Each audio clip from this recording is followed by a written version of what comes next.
ஒரு ஜாதகத்துல ஒரு மனிதனுக்கு கோச்சாரம் முக்கியமா தசாபுத்தி முக்கியமா? இது ஒரு ஆக்சுவலாக ரொம்ப இன்ட்ரெஸ்டிங்கான டாபிக் சொல்ல போனா. ஏன்னா இப்போ நமக்கு அன்றாட வாழ்க்கையில நம்ம இப்போ தினம் நம்ம போறோம். ஒரு நாள் மாதிரி ஒரு நாள் இருக்கா? இல்ல.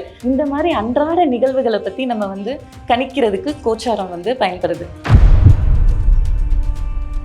இப்போ நம்ம ஜனனகால ஜாதகம்னு நம்ம எல்லாருமே நம்ம கையில வச்சிருப்போம்ல, அது என்ன அப்படின்னு சொன்னா ஒண்ணுமே இல்லை. நம்ம பிறக்கிறோம்ல, அந்த பிறக்கிற டயத்துல இருக்கிற கோச்சாரம் தான் அந்த ஜாதகமே. ஒரு மனுஷன் வாழ்க்கையில இதை செய்யணும் செய்யக்கூடாது எல்லாமே தீர்மானிக்கிறது கோச்சாரம். இன்னைக்கு நீங்க என்ன கலர் ட்ரெஸ் போட்டிருக்கீங்க அப்படின்றத கூட தீர்மானிக்கிறது கோச்சாரம் தான். இன்னைக்கு என்ன சொல்றது, நம்ம நல்லா சாப்பிட்டோமா, அப்பனா இன்னைக்கு நமக்கு நல்ல சாப்பாடு கிடைக்குதுன்னா நம்ம கிரகம் நல்லா இருக்கு, அன்னைக்கு கோச்சாரம் நமக்கு நல்லா இருக்கு. இப்போ கோச்சாரம் இப்போ ஒரு விஷயம் பண்ண போறோம்னா போய் ஜோதிடர்கிட்ட என் கோச்சாரம் எப்படி இருக்கு, நான் பண்ணலாமா பண்ணக்கூடாதா அப்படிதான் கேட்கணுமா? இப்போ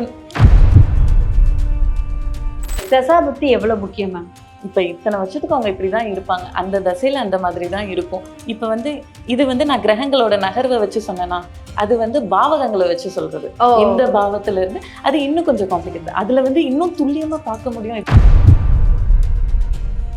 உதாரணத்துக்கு இப்ப செவ்வாயும் சனியும் இணையுது அப்படின்னா அதுக்கேற்ற பலன்.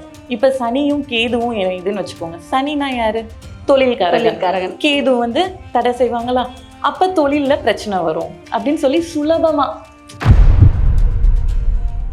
இந்த சனி பயிற்சிக்கு என்ன இருக்கு அப்படின்னு சொல்லி கேட்பாங்களா? என் ராசி கடக ராசி, எனக்கு சனி பயிற்சி எப்படி இருக்கு அப்படின்னு சொல்லி கேட்பாங்க. இதே அவங்க ஜனன காலத்தை வச்சு நம்ம அதை சொல்றது இன்னும் கொஞ்சம் எஃபெக்டிவா இருக்கும்.